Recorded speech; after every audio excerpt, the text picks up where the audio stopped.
बीडमध्ये एका प्रेमी युगलाचा धक्कादायक अंत झाल्याची घटना समोर आली आहे। हे प्रेमी युगल लॉजवर गेले पण ते न परतण्यासाठी। गेवराई तालुक्यातील ही घटना घडली। पुढे नक्की काय घडलं बघा। त्या अगोदर चॅनलवरती नवीन असाल तर चॅनलला सबस्क्राइब करून घ्या। बीडमधील वडवणी येथे राहणार नंदकुमार वांडेकर आपल्या प्रेयसीला घेऊन सिरसदेवी येथील शिवनेरी लॉजवर गेले। ते गावात एकमेकांच्या समोर राहत होते। येथे सोबतच्या महिलेचा मृत्यू झाला। त्यानंतर गोळ्या नेण्याचं कारण सांगून ते खाली आले आणि त्यांनी आत्महत्या करत आपलं आयुष्य संपवलं। दरम्यान आत्महत्या करण्याआधी नंदकुमार यांनी महिलेची हत्या केली असावी असा संशय पोलिसांना आहे।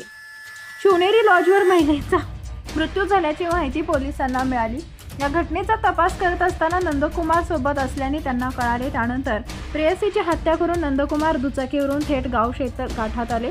त्यांनी गळफास घेतल्याचं निदर्शनास आलं। नंदकुमार यांचा मृतदेह शवविच्छेदन करण्यासाठी मृतदेह गेवराई उपजिल्ह्यात पाठवण्यात आला।